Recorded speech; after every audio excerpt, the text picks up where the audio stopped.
seeking re-election. Both gentlemen have brought order and a sense of what do we use, common sense to local government here in their first term. And they are 2 of 4 men running for 3 open seats. I guess it's going to be determined in the June primary, right? I mean, we figure out. You never know. You never know. Okay, because you're saying an independent could spring up, right? Okay. Right now, everyone that's running is a Democrat. I believe so. Everyone who's announced. Okay, got it. So questions, comments, put them in the feed. We'll relay them live on air as long as they're respectful. We don't mind some challenge, but they've got to certainly follow the golden rule, please. As Sister Juliana used to tell me at Catholic school, Jerry, the golden rule, the golden rule, the golden rule. She also would say at the dance, leave room for the Holy Spirit. When I was dancing. I broke that rule often. Sister Juliana, you are still an influence on my life. We can rock and roll, my friend, when you're ready.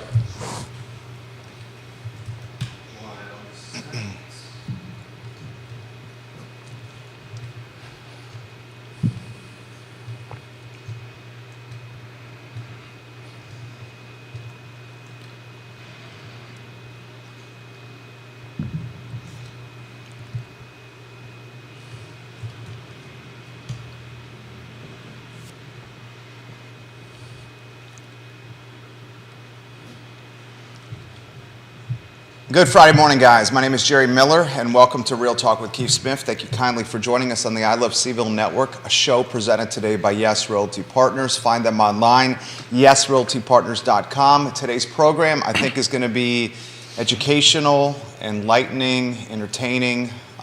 Lloyd Snook is in the house. Michael Payne's in the house. A lot of respect for these 2 guys. Don't always agree on everything, but I have tremendous respect for these 2 guys who've brought order and common sense and just a sense of consistency to local government that everyone was certainly hoping and yearning for. Judah Wickhauer's the director. If we could go to the studio camera in the 4-shot and welcome the gentlemen, Keith Smith, Michael Payne, Lloyd Snook. These guys need no introduction.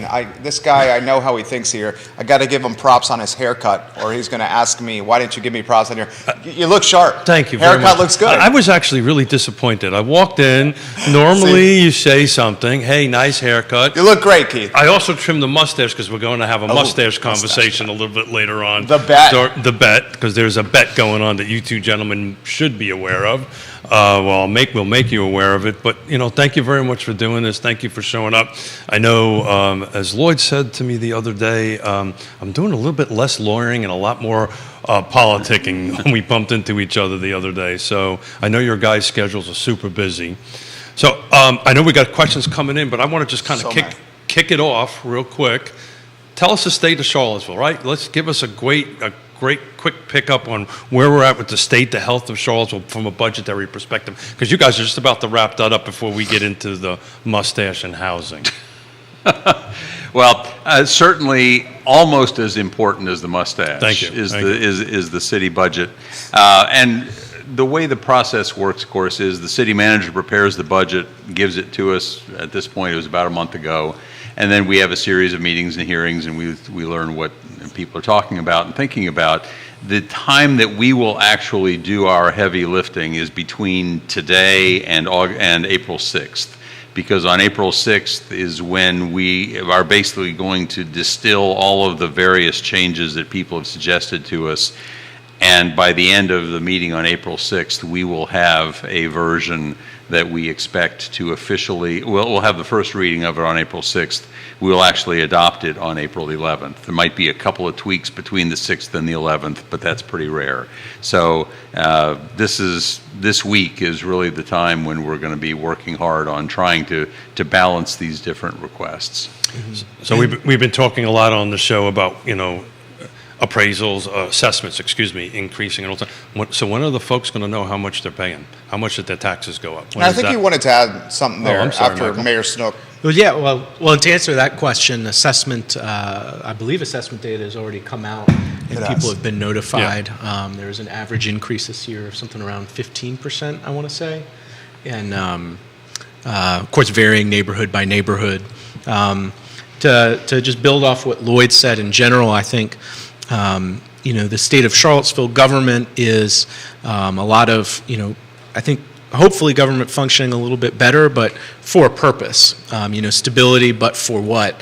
And we're doing a lot of work on implementing the affordable housing strategy, the zoning rewrite, implementing the climate action plan, doing strategic planning, about to start, the search for a permanent city manager and making that decision.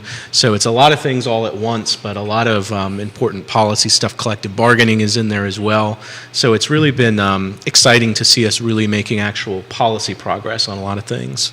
Very well said. All right, so many questions coming in. Guys, put the questions in the feed. I'll relay them live on air. I have some questions myself. Both gentlemen running for re-election. What would you guys think are like the 3 to 5 most important platform points come this election cycle versus last election cycle? It seems to me it's gun violence. It seems to me it's upzoning. It seems to me it's what? Well, certainly zoning, the whole zoning rewrite and affordable housing are interrelated. I don't try to distinguish them. Related to both of those is climate change, and related to all three of those is a sort of a deeper dive into transit. Ultimately, I think we're going to find when we get some increased transit activity, probably about 2-3 years from now, we're going to find that holds the key to how we make increased density work better in Charlottesville. It's how we cut our carbon footprint for transportation, which is one of the largest contributors of greenhouse gases to the area. It's how we deal with affordable housing in general, because the old notion that housing affordability is related to transportation affordability. I've heard you all talk about you drive till you qualify. Well, if you can get an affordable residence that is right on a bus line, suddenly it becomes a lot more doable for you to live there, and it doesn't have to be in downtown Charlottesville. When I said this 4 years ago, people said, oh, he just wants to bus all the poor people to the county. No, what I want to do is I want to make more places more affordable, and those places can't be all in the city of Charlottesville.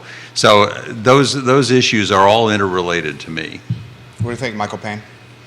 Well, I mean, big picture things, people talk about every election, affordable housing, schools, climate change,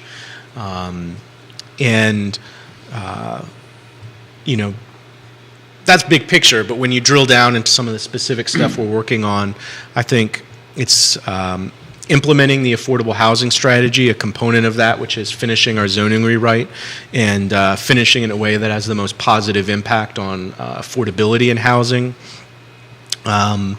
You've got preparing for resident-led redevelopment of West Haven, which I think will be a critical project for the city over the next several years.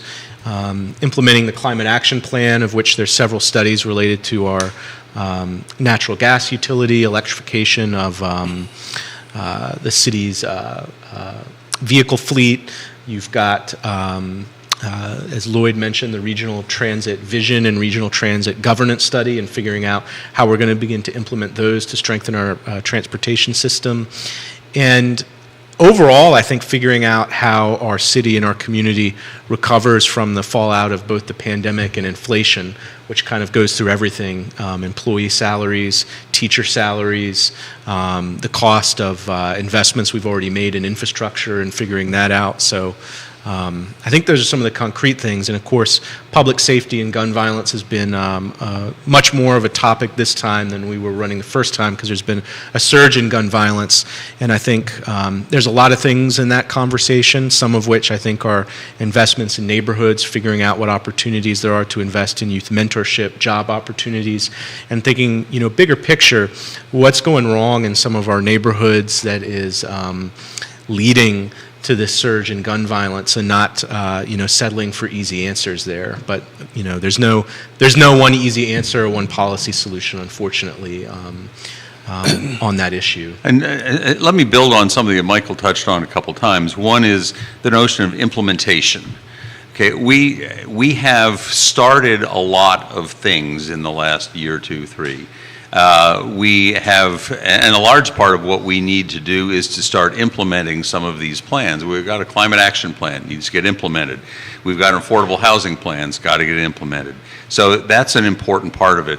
We also, frankly, when I ran 4 years ago, one of the things that I said was that I wanted to make Charlottesville work again. And I think that we are rebuilding the city government, and we're getting people. We have an excellent core from the interim city manager to the deputy city managers. James Freeze, the Neighborhood Development Services, has made a huge change over there. So there's a lot of improvement coming in a lot of ways. We've got more work to do, but rebuilding the city workforce, rebuilding the structures in City Hall is something that is underway and needs to continue. Also want to touch on something else, the question of K-Tech, where we've committed to buying K-Tech from the county. And one of the things that I think we most need to do is to develop a comprehensive workforce development strategy for the city. I've said that I think that we need to commit that if anybody gets through 12 years of Charlottesville schools, they need to come out with either a pathway to college or a trade. And we need to make that an important priority so that, for example, we can have somebody trained to be a plumbing technician so that they can get a good job either with a plumbing service company here, or the University of Virginia is always looking for people. They're down like 2,500 employees, and a lot of those are entry-level positions that they just can't hire for. There are some Section 3 kinds of job opportunities that we ought to be pressing for. Section 3, for the benefit of folks who don't know, is the provision that says in federally funded projects, the city could have the power to say, we're going to condition the money that we're passing on to you on you having a local workforce component to it. There are things like that we ought to be working on, that I think part of what the violence that we're seeing is from folks who don't have a future they have confidence in. And if we can find a way with workforce development, with career development, to make improvements in that respect, I think that's part of what's going to be the solution to the violence problem. Well said. So in the category timing is everything, on the way in I was listening to NPR, and NPR was talking about electricians. And we are 7% down, and they expect to be 7% down year over year going forward. And that doesn't include the new jobs from the Infrastructure Act, right? This is all the solar jobs. So they are already 7% behind, and that's only going to go ahead and make it worse. I printed out the zoning rewrite. I've been anxious to talk a little bit about that and tie into my mustache. But you mentioned something, Lloyd, as you were speaking. I don't want to know what the connection is. We will. We're going to give it to you. Okay. We're going to give it to you. But before I lose this train of thought, parking, right? So I thumbed through this. The previous one was a lot of pictures. This is a lot of writing, a lot of geeky stuff on exactly how this is going to work. So in order for this to really work, are we considering what's written in here about reducing or removing parking? Is that parking requirements? Is that on the table? Well, it's certainly on the table. I mean, it's there. Yeah. I mean, literally on the table. But yes, it's something that we're going to have to talk about. And I mean, I'll just say, we've talked about parking requirements as they pertain primarily to apartment buildings and to residences. We've already had discussions about removing parking requirements in business areas and so on. But the real debate here is over like apartment complexes. So it's directly related to cost, right? Just the regular surface parking lots, roughly 25 grand. You know, when you start getting into structured, it's like $50,000, $75,000 and up, which are very, basically these are doors. Per space. We need to clarify here. Per space. Yeah. Per space, thank you. So, if we can reduce that and bolster our transit facility, you'll be able to get a little bit more cost-effective construction and get a little bit more housing affordability going. Any thoughts on that? Yeah, well, as was mentioned, it is our last joint work session with the Planning Commission. Removing parking minimums was something that was proposed by the consultants. It's in there. And it's interesting, one of the case studies that's often pointed to is Buffalo, New York, which eliminated parking minimums as part of a larger overhaul of their zoning code. And what they found is the vast majority of developments still included parking in the same amount of parking. Where it seemed to have an impact was in mixed-use districts, where people were building a mixed-use development that had, commercial on the bottom, homes on top, that were near transit lines or walkable to jobs. So, of course, Buffalo is larger than we are. They have more transit infrastructure, but it's going to be interesting for us to discuss both in terms of how do we project how much parking will still get built, which we know it will, what impact it has on affordability, as you said. It's a huge cost for every unit of housing, as well as where does it fit into where our transit lines are and the reliability of our transit system, which is not as reliable as we know it needs to be by any means. I've had so much conversation about zoning and I can't even imagine you guys. I mean, I went from knowing absolutely nothing about future land use maps and draft zoning ordinances and upzoning and R1 and density and parking requirements to this is like now part of the lingo of Charlottesville. I mean, it's arguably, gun violence maybe is number one right now because it's more timely, but I would say upzoning is probably the key issue with this election cycle. We have so many in the community either rah, super in favor or very disenchanted. I want to highlight 2 points and then get out of your way. One, Neil Williamson's watching now. He put this on Twitter 2 days ago. He said, Mayor Lloyd Snook just suggested many believe a bait and switch with the new zoning ordinance that could destroy existing single-family neighborhoods. So it seemed, if we were kind of reading the tea leaves, that maybe you were losing momentum on this potentially. And then I want to throw this to Michael. Was it about a month ago you mentioned that we cannot build our way into affordability on the dais? So just those topics to you, and then we'll kind of unpack perhaps Michael Payne first on this topic. Sure. Well, I think has always been part of the conversation in my mind is the idea that density is necessary but not sufficient when it comes to affordable housing. We know that zoning is one tool for affordable housing. It's critical, it's necessary, but if you're talking about 60% area median income or below, and in Charlottesville, over half of our city is 60% AMI or below. In that case, you're talking about a salary of, say, 2 teachers or 2 nurses with a kid. They're in 60% AMI. To reach there, you have to go beyond just zoning. You have to look at inclusionary zoning, affordable housing requirements, investments in community land trusts, other creative land banking, investment in nonprofits, and that you have to be really intentional about that if your goal is 60% AMI or below. Some of the data on zoning changes, which isn't apples to apples because it's major metropolitan areas where they've primarily done studies, but it's a 10% increase in density decreases rents by about 1% within 300 feet of where that built out 10% increase happened. And so when you look at how fast rents are rising, it's part of stabilizing the market because our supply and demand are definitely out of whack. But again, if you're talking about 60% AMI, or certainly folks who are working minimum wage, $15 an hour, or living on Social Security or disability, it's not going to directly impact them. So you have to think about how does this fit into a bigger housing strategy. So that's my point, is I think when you just engage in this conversation with some nuance and dive into the complexity of it, that's one of them.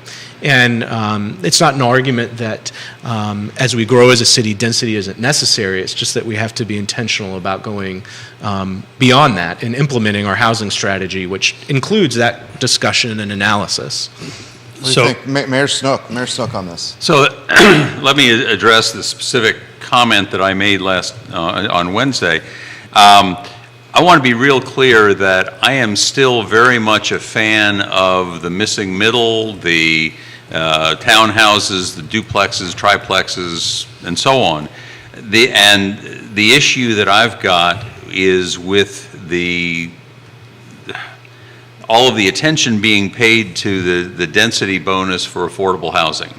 And let me be real specific about that. The proposal right now is that let's say in an RA zone, which is the most is the least dense zone, you would be able to build 4 units 3 units by right, 4 units if you preserve the original structure, and up to 8 units if all of the units are affordable. And so what this has done by putting this out there is created the fear in a number of neighborhoods that, first of all, in RA zones, you'd be able to have 8 affordable units on one lot. In RB zones, you could have 12 affordable units on one lot. And so the fear is created, oh my goodness, every one of my neighbors could have a 12-unit apartment building on their property, and that's going to change the character of my neighborhood. What I talked about when I talked about bait and switch, and this was actually not a phrase that I first used in that meeting. James Freeze actually first used that phrase in that meeting Wednesday night, and it's not new with him either, but the overall sense is when we were being given the future land use map 2 years ago, I know I personally, when I argued in favor of the increased density that was implicit in the future land use map, I bought the idea that was being given to us that the result would be we would have townhouses and duplexes and things that would still look and feel like houses. They would not look and feel like apartment buildings. And if you figure that the largest house in a typical neighborhood is going to be 3,500, 4,000 square feet, question is, what can you put into a 4,000 square foot building? How many different uses, how many different units could you put in? I mean, you could certainly put in 4 units at that point. Could you put in 12 units? Could you put in 8 units? I don't think you could. You would have to be building a larger building at that point. It would change the way, it would get away from the idea that was being given to us 2 years ago, that this would all result in places that looked like houses, that felt like houses, a residential neighborhood that did not feel fundamentally changed. Now, so if you've got a system where you're going to have, let's say, 12 affordable units on a lot, 2 houses away from you, and suddenly that feels different for you, that constitutes, some would say, a bait and switch. You sold us on this plan on the idea that everything was going to feel like a house, and this is clearly not going to feel like a house. The catch is, and what I was really talking about Wednesday night, the catch is that that kind of 12-unit building like that is not going to be built, at least not without massive city subsidies that we can't realistically afford to pay. And here's the reason for that. Building costs are still higher than the amount of rent you can get for an affordable unit. And so there is no possibility of building a complex of entirely affordable units unless you are going to have a subsidy from some place. And I've talked to John Sayles recently, for example, the housing expert at the CRHA, who's really familiar with all these voucher programs. He says basically the rental assistance vouchers are just not going to be available for this kind of a project. And so the only way it's going to happen is if the city underwrites this construction. Are we going to underwrite construction for a private for-profit developer? I doubt it. Are we going to say, well, okay, let's let PHA or CRHA or some other corporate entity like that, let's let them buy that lot and develop it that intensely? Would we subsidize that? Well, in theory, that might be possible. But if we are looking at that kind of subsidy as our only way of getting the thousands of additional affordable housing units that we need in Charlottesville, now we're talking about potentially $100 million worth of expense or more. The estimate was given 5 years ago. It would be $152 million to try to build all of those units with city funding, city subsidies. I just don't see that happening. And the consequence is that we've got both people on the pro-affordable housing side all enthusiastic about the possibility of these 12-unit buildings going into otherwise single-family residential neighborhoods, and you've got people on the other side saying, I don't want those kinds of things in my neighborhoods. And they're getting all worked up about something that I think has zero chance of ever actually happening. And so part of what I was asking for, and part of the spiel that I went into Wednesday night is, can't we at least start the conversation from a more honest place? Well, I think if I could Please. build on some of what I was talking about earlier. I talked about this at the Planning Commission meeting as well. It was interesting attending the Regional Housing Partnership Summit. I was on that panel thank you. on missing Thank middle you. housing with Arlington. The moderator was questionable, right? I think They were perfect. Keith is the moderator, Yeah, for those that don't know. It was the mustache. Lloyd, that was But well done, Lloyd. Arlington passed their ordinance, which allowed more development in single-family zones. Again, didn't ban single-family housing, just allowed more to get built. And it was more aggressive and allows more height and intensity than what we're allowing by right under our current draft proposal. And one of the things at that panel that was an interesting discussion is hearing about in Charlottesville, us talking about how we're pursuing that density increase, but we're also being really intentional about the affordability component and recognizing that you have to be intentional about getting to 60% doing AMI or that. below. And Arlington wasn't doing Wasn't it. doing that. And it was interesting, that contrast, and it was also interesting, the head of development at Blacksburg came up to me afterwards, was talking, he was like, what you're doing in Charlottesville, we want to emulate that. That is really creative and interesting that you're being intentional about affordability in that way. And there are some people from other localities who are looking at kind of where our draft is at and seeing this is an interesting model to do it a little bit different than Arlington. And the other thing that the chair of the Arlington Board of Supervisors, when they passed that, one of the things they said was that growth isn't good, bad, or indifferent. It just is. When you're in a place people want to live, growth is going to come to you no matter what, and you have to figure out, how you're going to plan for it. And just, I guess, big picture perspective as well, something from the conference that stuck with me is at the end at the board meeting when Chair Ned Galloway was talking about UVA's presentation, and UVA was talking about North Fork, and maybe they would build, all market rate, and they said, well, you can't please everybody. And That was the and response from the UVA team. that was the response from UVA's team, and Ned was just reflecting on it, and he was like, that really stuck with me, and I was thinking it really, it made me question, who is that everybody?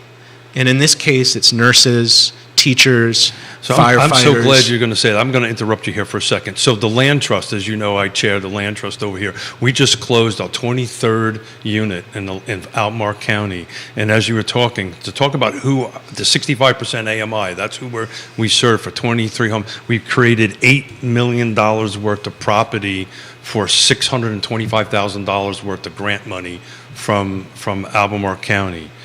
Places that our buyers are working. I had my executive director do this. Albemarle Housing Improvement Program, Albemarle Public Schools, Charlottesville Public Schools, City of Charlottesville, City of Albemarle, City of Henrico. We've got Election, Farmington, UVA Hospital, UVA School of Medicine. These are all the 23 folks, 1.5 persons.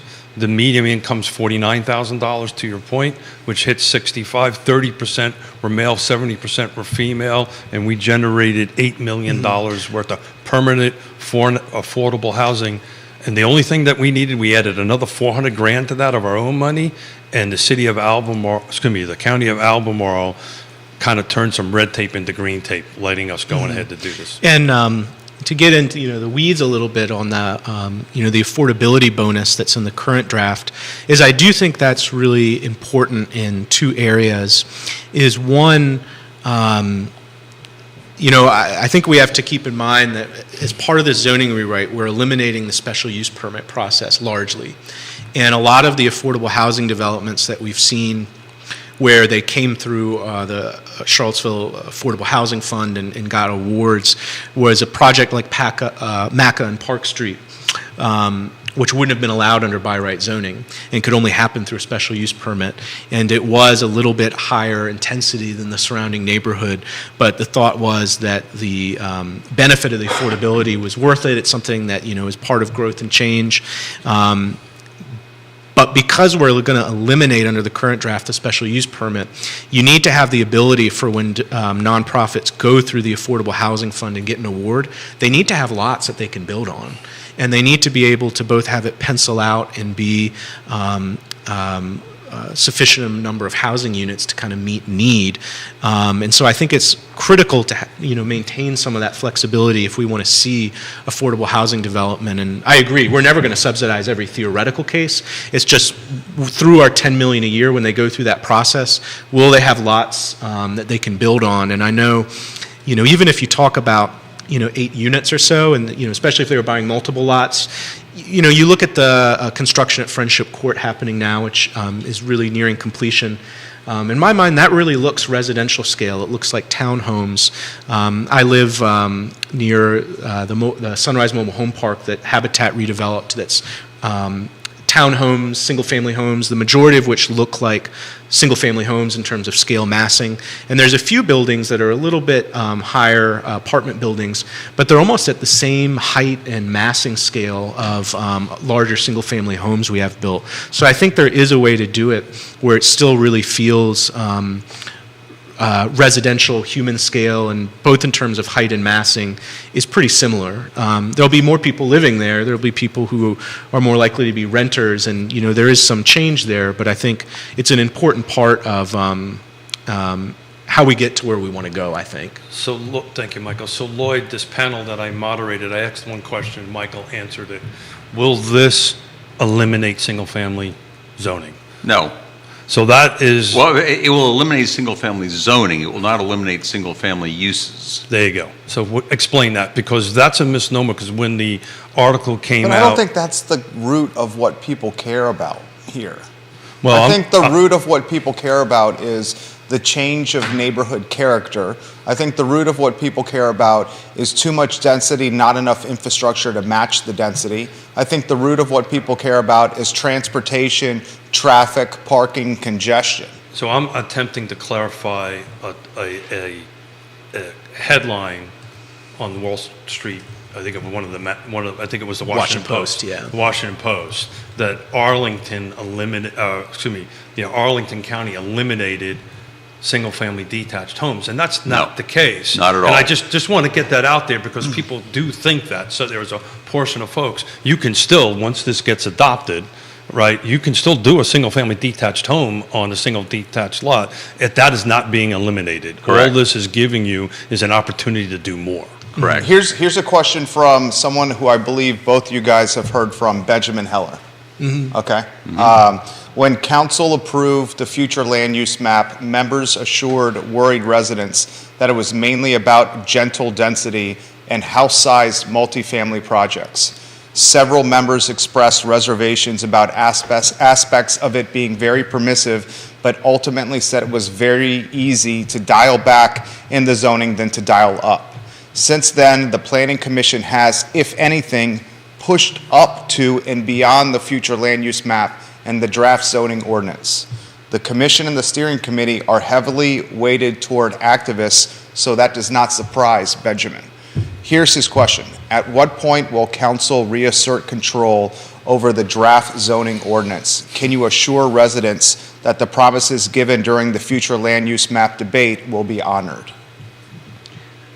Let me start off by addressing the metaphor of dialing back and dialing up, because I actually talked about that on Wednesday also, that what we were told 6 months ago, it really wasn't so much at the future land use map stage, but certainly was being discussed, and that metaphor was being used specifically last August and September, where the notion is that we've got a number of different methods, a number of different tools by which we can increase the density.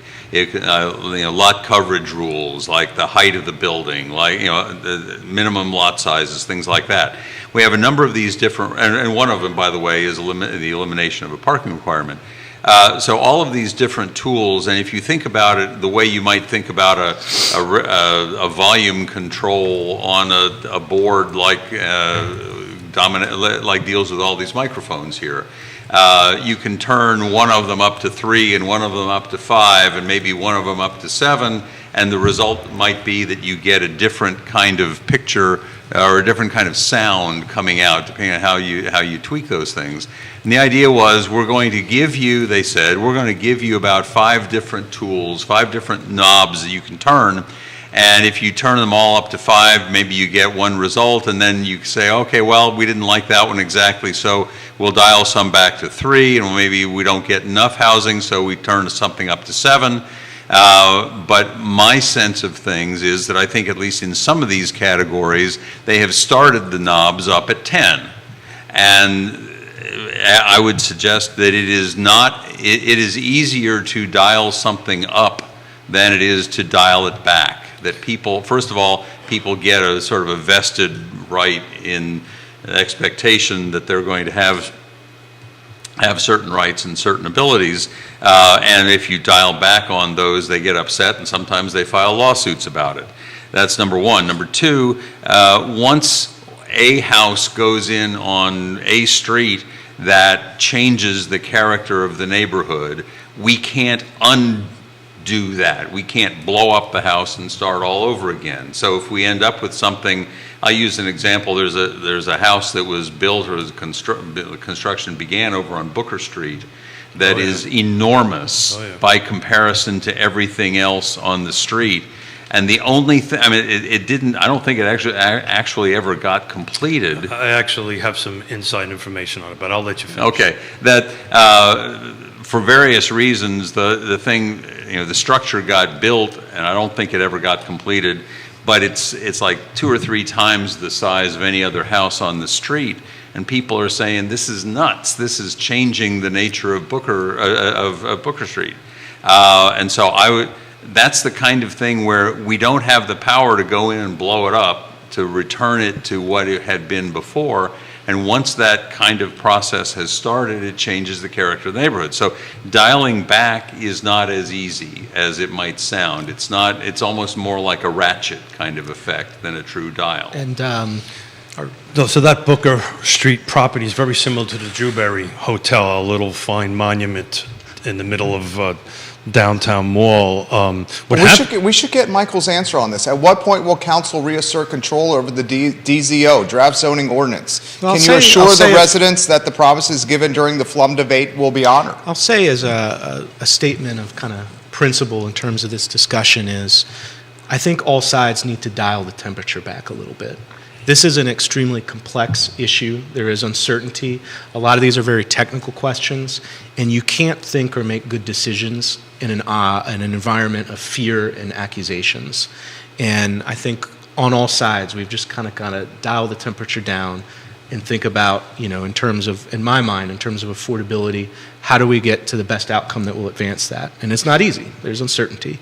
To that question, one, I would say, if you compare where the residential districts are now to the first draft, the by right height and density was reduced. That happened already in this process, so that was dialed down. I think if you're talking about residential districts and you're talking about allowing the height that's in the majority of them, which is at the same height as a single family home, and you're talking about triplexes, even a smaller apartment complex that's up to 8-10 units, you see that type of development in the city already that is very much at the height and massing scale of single-family homes. And under our existing zoning, you already have tear downs of smaller, more affordable homes into giant McMansions that are changing the character of neighborhoods. That's the status quo right now, and I think, in my mind, when it comes to the residential districts, I don't think it's a bad thing to allow at a same height and massing as a single-family home, allow some more renters, allow homeownership for people in a duplex or triplex, and think about, what is the benefit of allowing more nurses, teachers, city employees, the people who serve us in restaurants, to be able to live in our community? And I think you can absolutely do that without completely changing the character of a neighborhood. And I think, most of what we're talking about is not something that's like a 10 or 12-story building where I think you have something like the Standard that towers over West Haven. That's a different situation. And there's a question I raised at the joint work session about or around Friendship Court, with the resident-led redevelopment is happening. Everything around it will be by right up to 12 stories, which will, completely shadow over that community. I think there's some difficult questions there that I think we're going to have to dive into. But I think when you're talking about, and just in terms of general principles. And the final thing I'll say is, again, just a broader kind of philosophical approach, is I was reading something just yesterday. It was Eugene Williams, who of course, was a civil rights activist involved in desegregating our schools and created Dogwood Properties. And it was meeting minutes from 1991 when the city downsized This is great. Yeah. The majority of the city to R1A. And he said, Mr. Williams stated that he felt the city has failed to adequately educate those who will be affected by the proposal. He stated he believes the plan will be detrimental to the city, will perpetuate discrimination in housing, will segregate schools, will hurt small building contractors, and will continue to create an atmosphere where people view affordable housing as ghettoized. And it's a difficult question, but one of the things I think about is, how will our decisions and words age once we get through this process? And it's not easy answers, there's a lot of complexity, but I think we just have to kind of step back and keep in mind that's really what our goal is about. So if I could respond to something in particular that Mr. Heller talked about, he said, when will council reassert control over the zoning draft process? First thing to understand, purely technically, we don't have control at this stage, because the scheme is the Planning Commission develops the ordinance and brings it to us. One of the concerns I had in 2021 was that council had been so disengaged from the process that was going on at that point, both for the future land use map and for the comprehensive plan generally, that by the time it got to us, the cake was already completely baked, and there was no interest on the part of councilors to revisit any of these issues. In part, some of the, we had two councilors who were going off. They wanted a final vote before they got done. I understand that. But there are a number of deficiencies in the comp plan, for example, that I had wanted to have us address, like the failure to discuss economic development planning at all. There's about one paragraph on it. There are a few other things like that. The future land use map plan, I said at the time, we shouldn't be doing this kind of analysis unless we were willing to say we had done a lot by lot examination, or at least a neighborhood by neighborhood examination of it, which council never did. And so one of the things I was trying to do when I was talking a couple nights ago was to say that council needs to, actually I should go back a little bit more. I had asked specifically that we have the discussion about Module 1 on Wednesday night, because we don't have a process at this point for us to talk about it on council's primary agenda until it gets brought to us, and it doesn't get brought to us until after the Planning Commission's passed. So is that the generation of the work session? That was one of the reasons why the work session was the way it was. It was intended originally just to be Module 2. That was always going to be talked about. Well, problem number one was Module 2 didn't come out until about 3 o'clock in the afternoon that day, so there really wasn't time for anybody to have comments on it. But the other piece of it was that I really wanted council to begin to engage right now, rather than waiting until the whole process, until the cake is already baked and comes to us, which is why some of this discussion is necessary.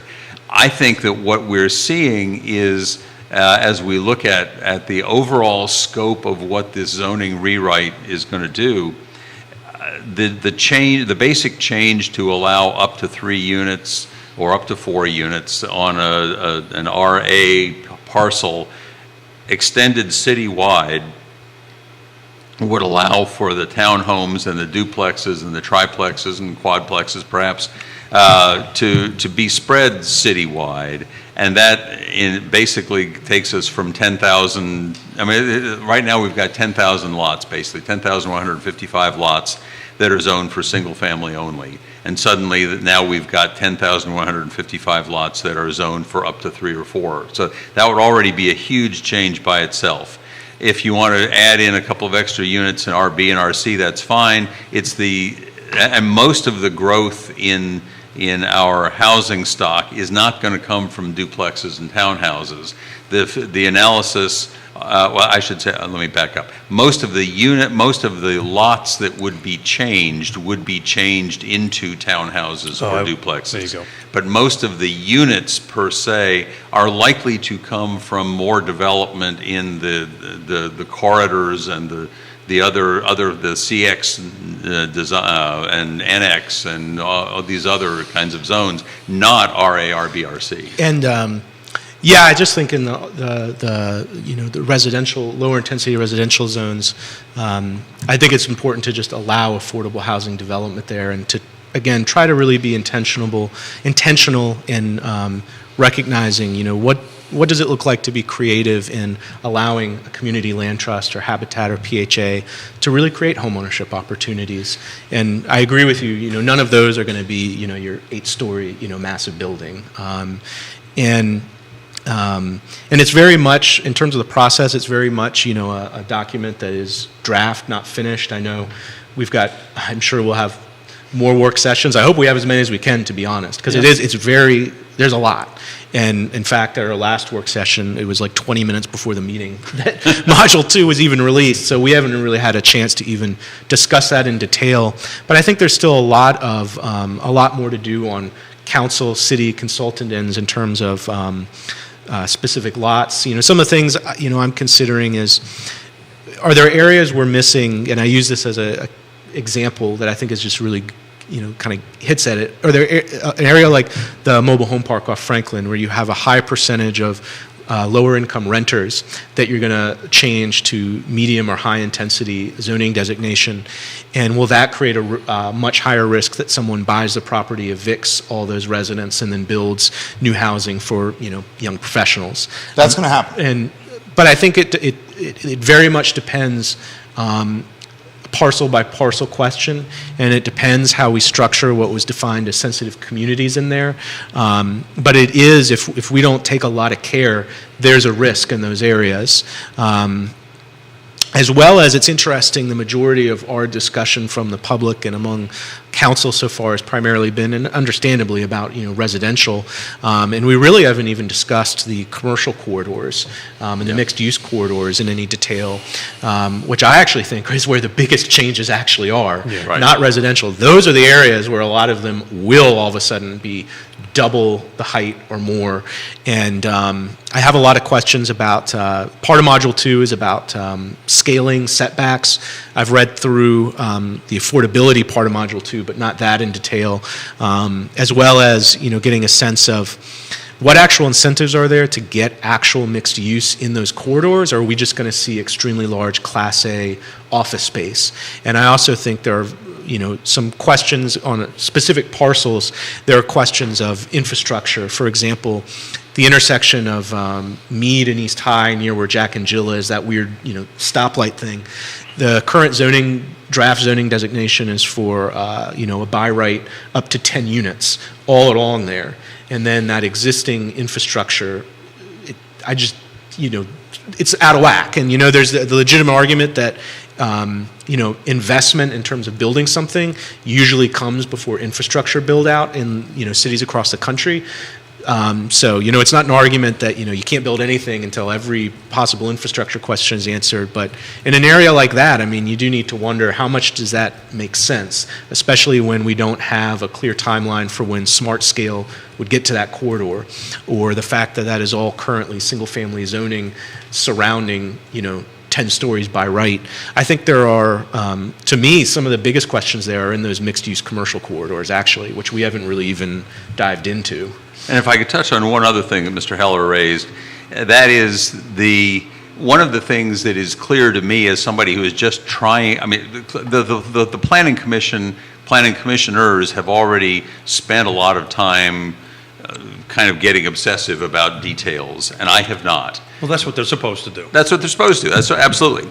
And so So what happened, at least on one occasion Wednesday night, was I mentioned the concern of the people on Grove Road, for example, where that entire corridor from Meadowbrook Heights Road down to Melbourne, the entire corridor, roughly 45 houses, was going to be designated RB, I guess. And just sort of counting up the number, because it's going to be RB, it could be a 2,500 square foot lot, and dividing out the number of square feet and the number of lots and so on, you could in theory have 315 lots in that area.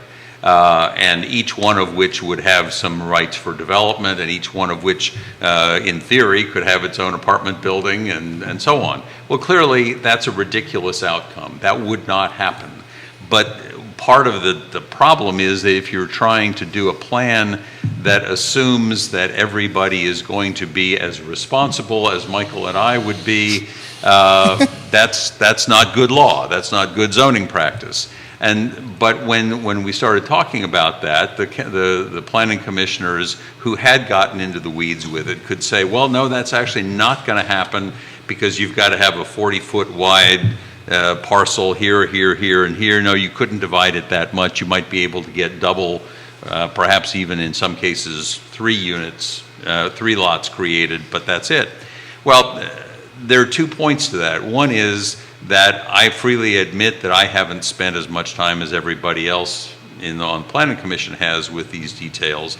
But the second part of it is that we haven't educated the public about what this actually is going to mean.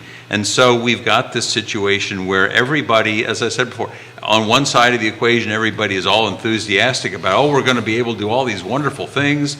They probably can't. And on the other side, oh my goodness, everybody's going to be able to do all these terrible things. They probably can't.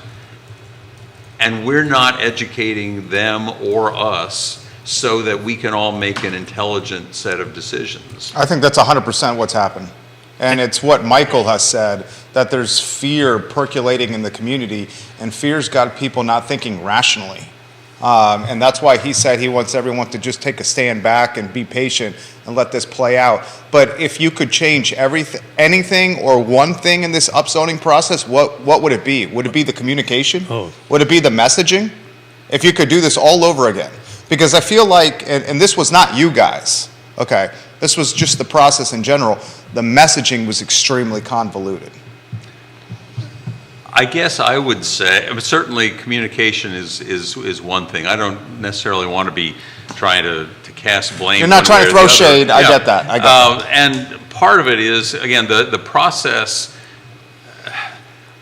Let's not lose sight of the fact that we have made so much progress in the last couple of years in this discussion, compared to when everything blew up 5 years ago because nobody could talk in public about these kinds of issues.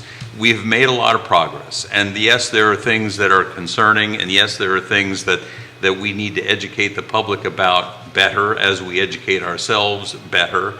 I continue to believe that horror stories or horror scenarios at either end are just not going to happen. Partly I'm an optimist, but if we can work out the education piece so that everybody else gets that same sense of comfort level with it all, we can hopefully dial down the temperature. And just quickly then, sorry, sure. we keep rambling. No. That's what this is about. In terms of the process, I guess if there's something I would change is, I mean, we've been at this for coming on 8 years, so it's been long and drawn out, but I think if there were things that, you know, in hindsight I wish could have been different is, one, even though we had a lot of community engagement, 5 years or so ago in person when this blew up, it was harder to do community engagement in a pandemic environment, not just because it's virtual, but because people are preoccupied with pressing concerns of their employment, health, and to have had, throughout this process, more of a permanent city manager, and for more of this process to have even had a neighborhood development services director. I think those things combined with kind of the local national turmoil of a pandemic and, where politics has been, not just locally, but nationally the past several years, create a lot of noise where, like, this process, even though there were meetings happening, it was being put out there, it just kind of, a lot of people blew past them because there was so much other louder stuff going on. So you gentlemen know for me to sit here and be quiet takes a lot. And we got a lot to cover and in a we've short got amount of a lot time to here. cover, and the reality of why I've asked you two gentlemen to come sit here is because of the long format of the show, right? So we have an opportunity to take a deep dive into it. I just want to throw something out. Again, I'm going to focus a little bit as the chair of the Piedmont Community Land Trust. I would encourage folks that are listening and watching, go take a look at the units we built on Nassau Street between Nassau and Franklin. There's three duplexes, 6 units we built.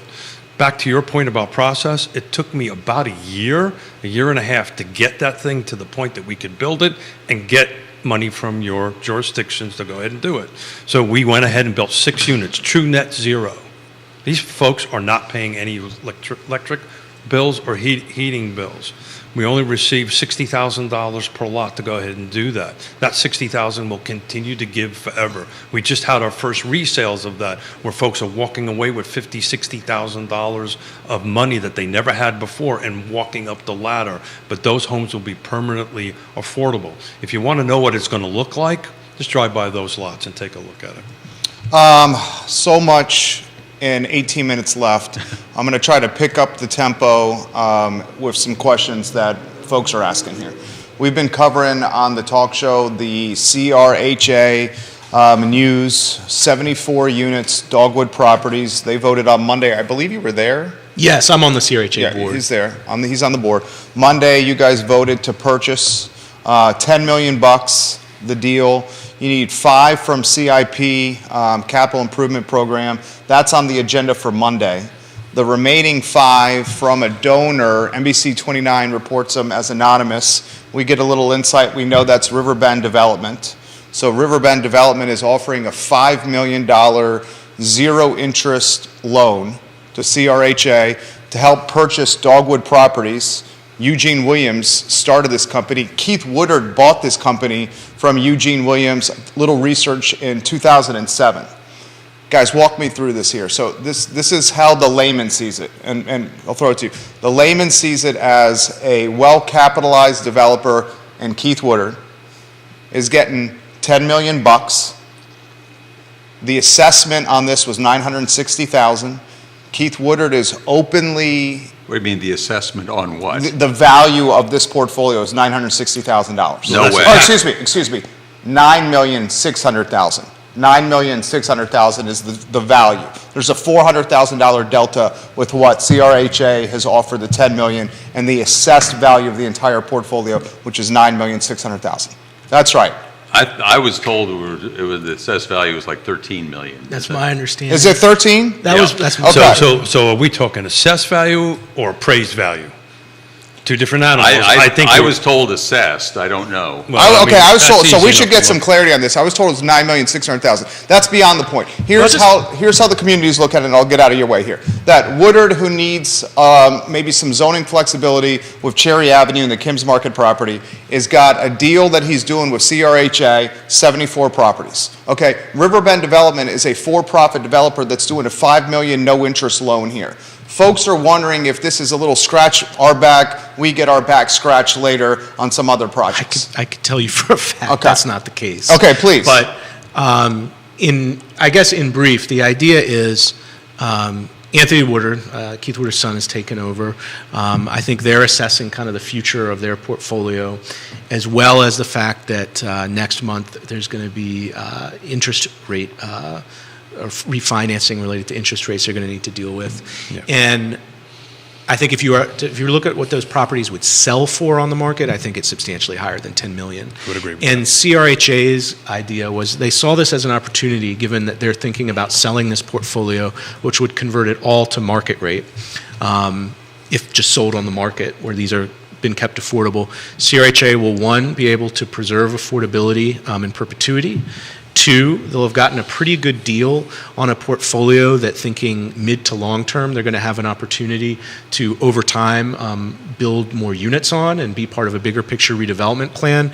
And 3rd, as tenants move out naturally, they're not kicking anybody out, they can replace those tenants with someone who has a voucher, which will provide housing to people at 0 to 30% AMI, and it also provides more operational income to CRHA compared to public housing that doesn't have a voucher, so it shores them up financially.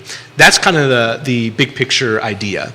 And it's also, in my mind, if you're looking at if all those units were converted to market rate and you're trying to replace it, you're going to be spending more money than $5 million. Assessed is $9,600,000, appraised is $13 million. Yeah, Okay. So there's the clarity. And I- Assessed $9,600,000. So back to market value, the appraised value is the market value. So you're getting a $3 million deal.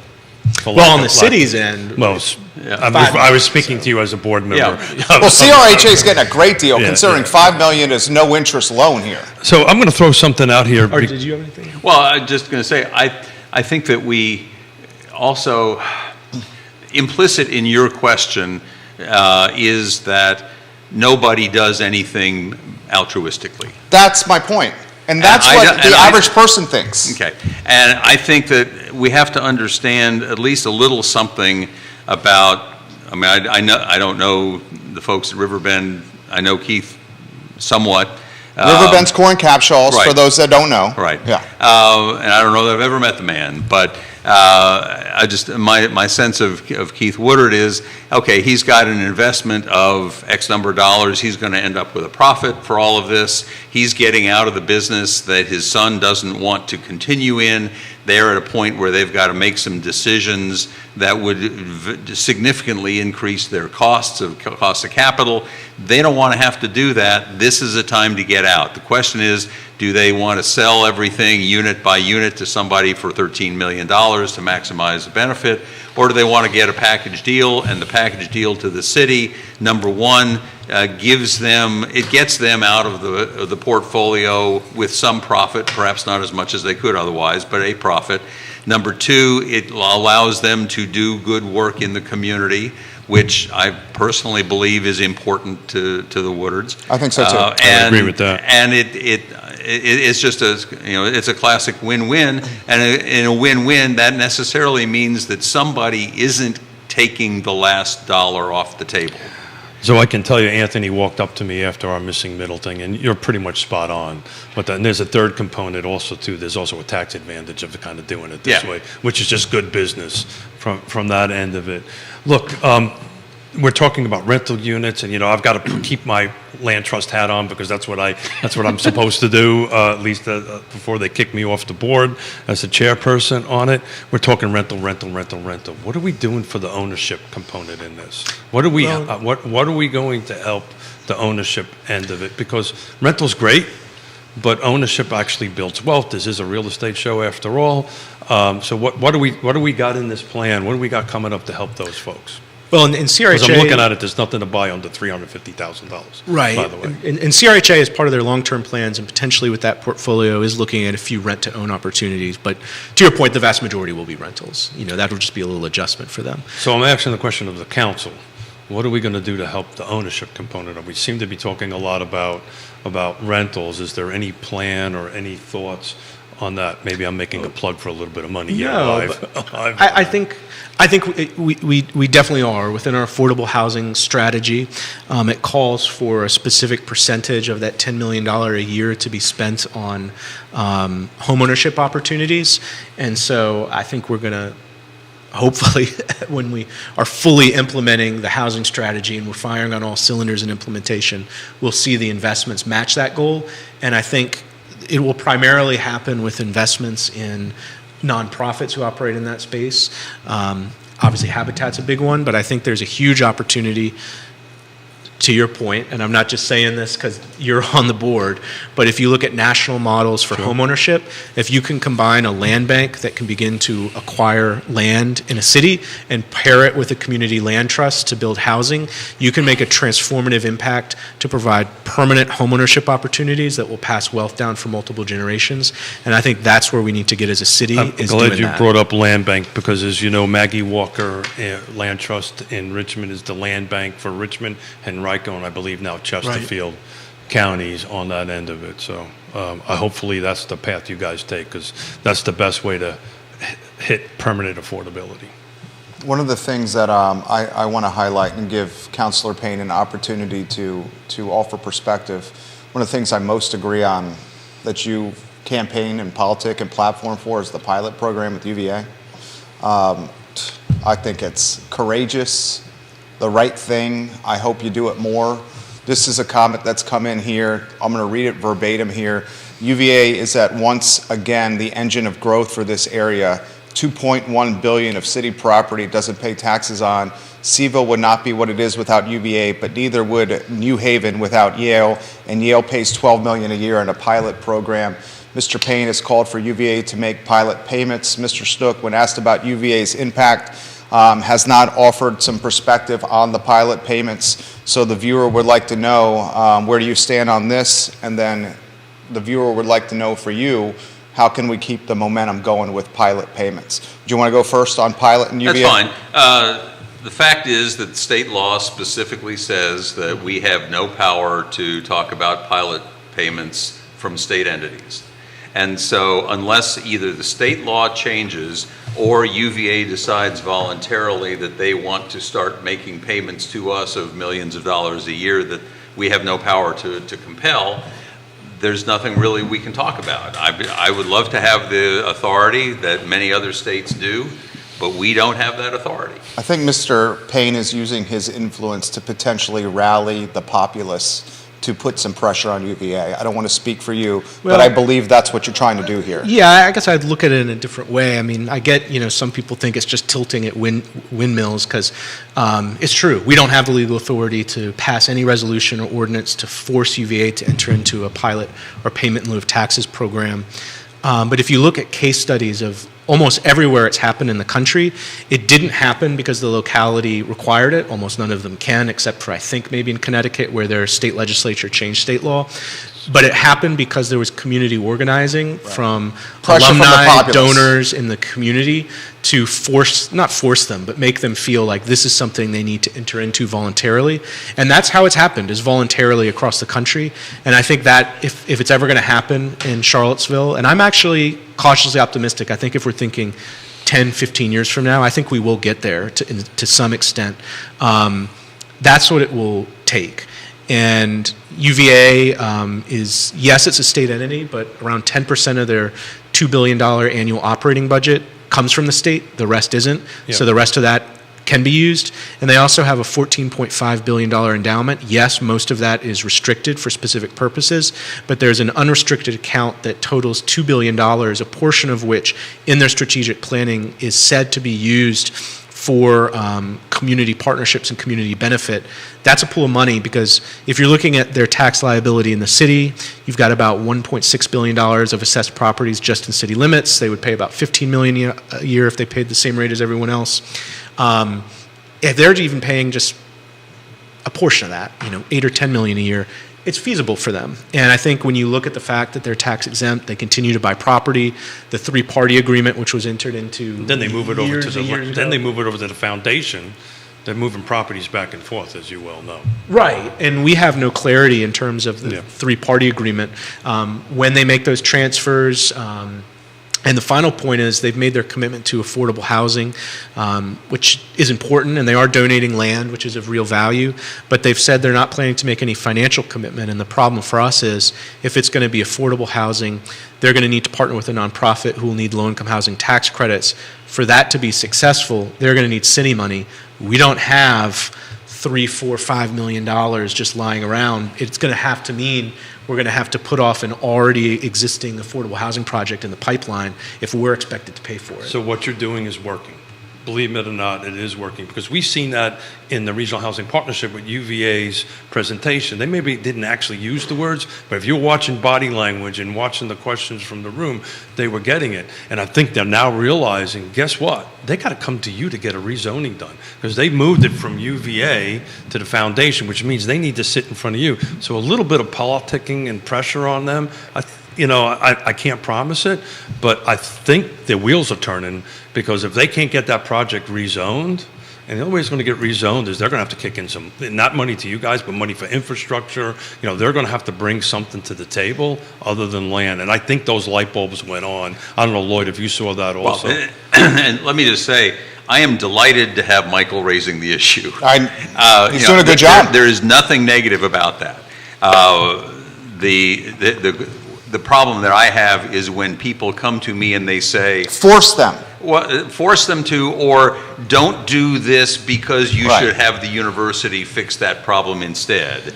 And at some point, when we've got a short-term problem, we've got to fix it ourselves, and we can't wait for the university to decide they're going to do something maybe 10 years down the road. So the conversation isn't, let's not force it. The conversation is, how about kicking in some money to help? And just, particularly with the housing commitments. And just real quickly, I kind of look at it similar to the living wage campaign, which the locality and nobody had the ability to force them to do it. For years, they claimed they couldn't do it. There was years of sustained organizing. Eventually, it happened. Eventually, they did even include contractors in the living wage. And I think it's going to be a similar thing that happens with Pilot. But I do think somehow, in some form, we will get there. So I'm a little disappointed in what UVA did. They actually disbanded the community engagement team, Yeah. which I was on. And I actually told senior executive team that was a bad move. They're going to put it on the developer. That's great, but I think for them to drop their community engagement team, and I've said it publicly, just did it again, which was a very bad move. They're not helping transparency, and they're not helping trust in the community on the end of it. But hopefully, these developers that are submitting these things are going to need subsidy. They are not going to be able to do it on their own. That it's not going to pencil out. So they're either doing LIHTC, or they're getting federal money, or they're doing something. But these projects, I think, at the end of the day, are not going to pencil out. Guys, 4 minutes left. Michael Kachis coming on the show, the I Love Seville show. I think he's done a hell of a job. Your take on Chief Kachis and what he's done, 2.5, 3 months on the job so far? Well, the first thing I would say is that he absolutely has the right attitude as far as getting out into the community, as far as his walk and talks. He's stepping into a real set of problems with youth violence and drug violence and whatever else may be going on, and trying to get a handle on that. And one of the most important things that he's done is to begin the process of working with the feds and working with the FBI and working with Albemarle County and everybody else to try to work collectively to solve some of these problems. And I think so far he has hit a lot of the right notes, and I don't remember any wrong notes that he's hit. So I'm very pleased with the hire. Mm-hmm. And there's a lot of tough work ahead. I'm glad to hear the continued emphasis on community policing, really engaging and getting to know people in neighborhoods, and not doing stop and frisk and aggressive, broken windows policing where you're harassing people, but to really get to know people, as well as, his commitment to implement a Marcus alert system, his continued recognition that we need co-response models with mental health care workers, and his point that at both the gun violence forums I've attended where he was at, he said, if you expect that the police alone can solve this problem in terms of gun violence, I'm going to tell you, we can't do it alone. We're going to do our job, we're going to do our piece of it, but it has to be all of us collectively as a community investing in neighborhoods, investing in kids, investing in mentorship programs. To Lloyd's point earlier, investing in economic opportunities and providing a sense of more hope and opportunity in these neighborhoods that historically has been too lacking. So, do we think the city manager search, do we have any idea when that may be completed? Do we think that could happen before potential second terms, or is this a clear-cut second term? No, this decision is likely to be made in May. Okay. Wow. May or June. Of this year? Yeah. That's news. And that's the search, obviously. Well, the hire, you're saying. The search is already underway. You're saying a hire? Yeah, I'm saying the hire. Good. Wow. And and with the expectation that the person would be with us by the beginning of the school year. Wow. You Do we have a short list of names already? Nope. Okay. So that's news right there. You want to repeat that, Lloyd, one more time? Well, that with the consultant or the recruiting firm that we've got, we will actually begin our active part of it. Sure. On April 17th or soon thereafter. We said, let us get through the budget before you start asking council to have more meetings. We had 9 meetings in the month of March.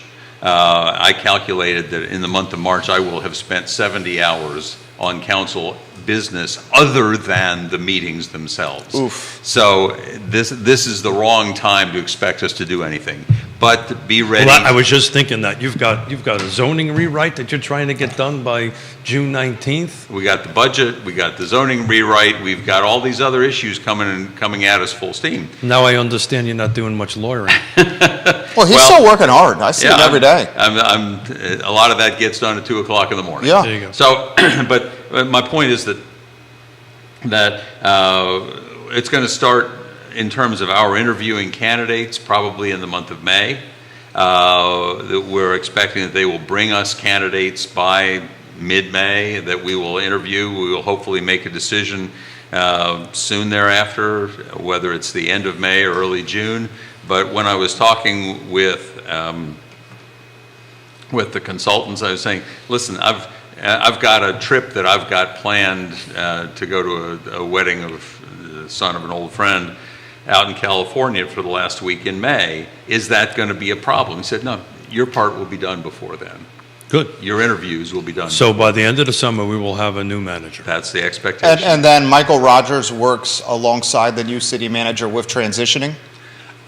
We'll see. Okay. Yeah, because we, at this point, Polyhire, the firm, is, we've met with them to discuss kind of like what we're looking for, priorities in the next city manager, and they're doing their first part in a national search, but we haven't gotten to any short list of names or known Or even a anybody long who- list of names. Or a long list. We don't know anybody who's applied. Or anyone who hasn't anybody's going to applied, apply at all. or- Right. I mean, I would think and this have would the be a opportunity to talk to pretty, anybody. I would think this would be a strong job here. We're Well, the talking about, opportunity to work with Lloyd Snook and Michael Payne, what do you think? and potentially for But- another but- 4 years. But along those lines, it'll be This is a easier. $250,000 job here with benefits and perks and everything. But it's what comes with it. And this last year and a half, couple of years is really, your governance has really gone off the charts. So I would imagine your list is going to be pretty healthy for folks. hope What, so. what are the criteria, some of the short list criteria that you're looking for in a city manager?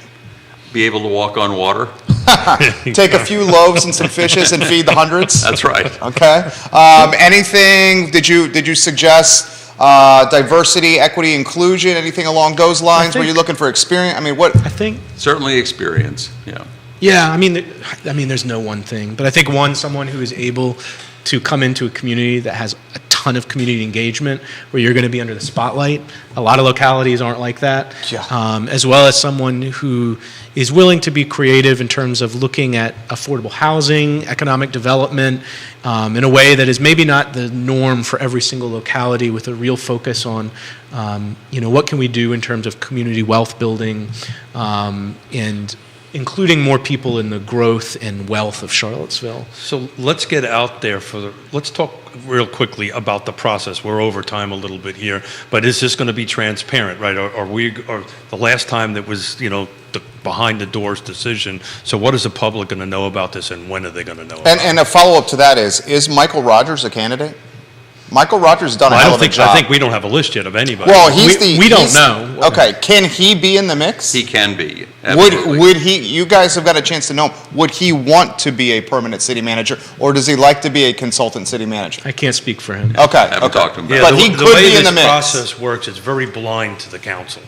Once Right. it goes out to the consultant, it's very blind to you guys. You guys don't know until you get the We'll list. get the list of who we're interviewing. Yeah. But back to the public conference, when you get to that interviewing thing, will that be public knowledge, or we're going to have to talk about process, because it's important?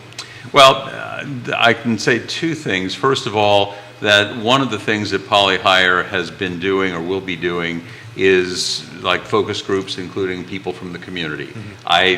I don't know the details of who they're talking to and what they're doing, but these are the same folks who did the police chief search, and I think they did an excellent job there. Yeah. And so I have confidence that they understand what they're getting into with Charlottesville and how Charlottesville wants Good. to be more engaged than most places in the country, frankly.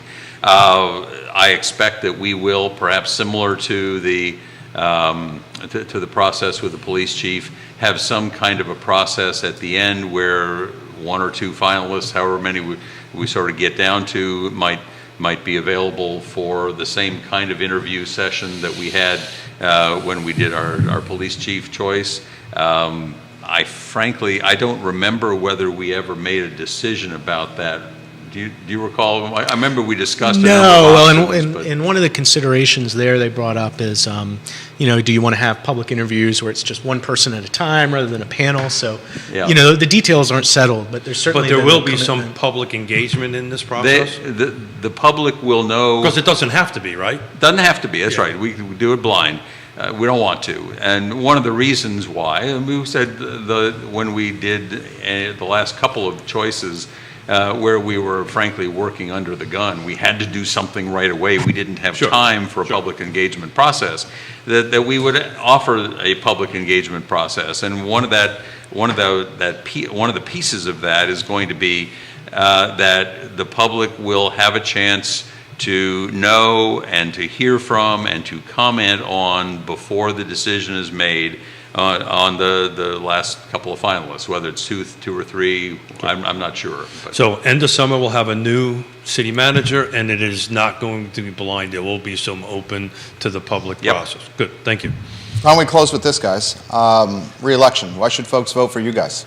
Michael Payne, why should you get re-elected? Why should folks vote for you? Sure. Well, I think there's just a lot of unfinished work that we've started that's left to get over the finish line and fully implement. I think particularly the past year, we've seen it's kind of gotten lost how much change there's been in terms of collective bargaining, including a climate action plan for the first time in the comprehensive plan, affordable housing strategy implementation, the fact that we've matched that commitment of at least $10 million a year, made significant progress in resident-led redevelopment of Friendship Court and public housing across the board, transportation, the regional transit governance and vision studies, the studies on our natural gas utility, electrification of city vehicles. I just see all this work underway that we've started, some of which we've seen successes on, but we've got to get over the finish line. And I hope that I'm able to bring some institutional knowledge and experience, having been there for the past 4 years, that will help see those through and not kind of have the turnover we've seen in recent years where nobody stays there long enough to see anything through. Well said, Michael. Same for So- you, Mayor Snook. what I would add, and part of what Michael said is part of what I will be saying when we get around to talking about finish the job, let's do the implementation, as I said earlier, implementing all of these plans that we've been working on. I want to talk about one piece of it, though, and that's the sort of the orderly process that I think we've tried to bring to City Council in the last couple of years.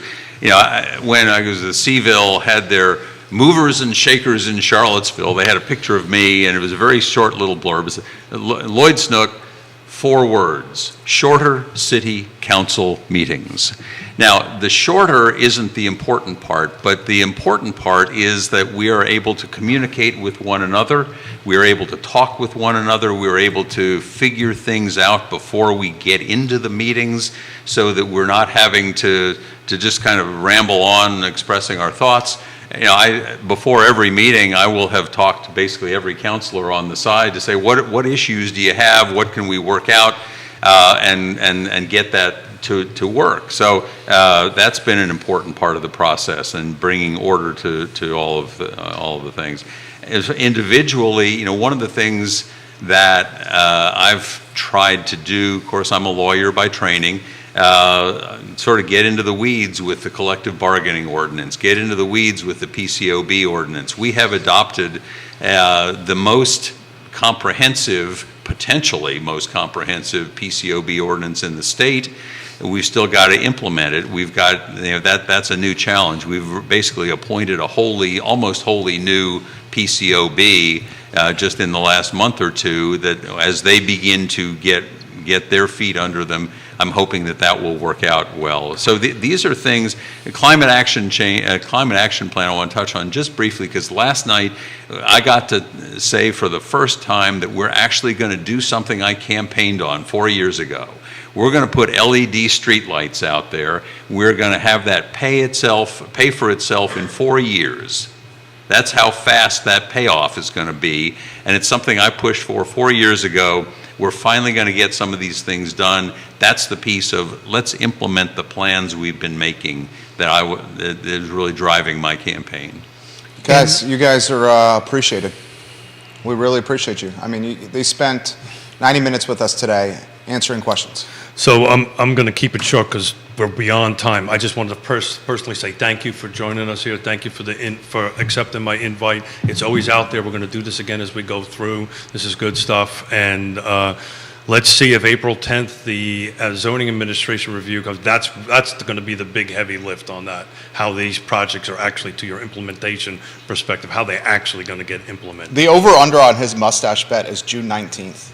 We Do didn't you talk think- about that. do you I kind of purposely didn't want to do that because I don't Does it want get approved before June 19th? I don't want the bet to influence their decision, so I just. I don't think the mustache is going to influence Michael Payne and Lloyd Suggs' decision Damn, making. I They're thought- not thinking so about I've your got mustache. I've dude. got a bet with Neil Williamson that this will not be adopted before June 19th. Not by council. Okay, so if it's got to be adopted by council, if it's not If adopted. that's your bet, to be It has adopted to by be. council. By council. There's that- no that chance will that's not gonna happen Well, before June I think 19th. all we could say is the original timeline, this was supposed Yeah. to come out like 2 weeks ago. Yeah, so, yeah. So they're basically saying you're going to win the bet here.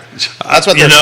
know, I have, Neil's watching right I now, have but- a history on this show of losing. This is the first bet he's won in 4 years. This may be that's interesting. This has been on my face since 1985, so this was a big bet for me to make. But I didn't think you guys were going to make the 19th. But, you might now go ahead and go, and might get this happen before then. Michael, I don't want to see you without a mustache. his wife has only seen him, for a couple months? Yeah, my children have never seen me without a mustache. Yeah. My oldest daughter's 37 years old. Well, I would hate to have people running, screaming down the street, so.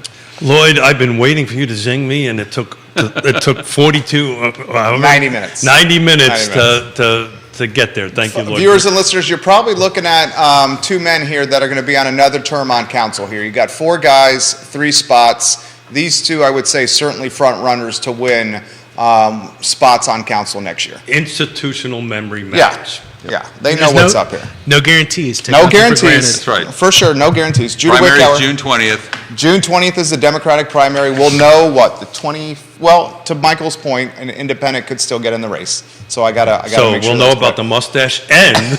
Yeah. and I Love Seville show, guys, is up in 45 minutes. Thank you for joining us. Take care. Well done. thank you, gentlemen. I got 5 pages of notes. Thank you. That was good. Thank you. I feel like we almost. I thought that was fair, right? It was fair? Yeah. Okay. I was just reflecting.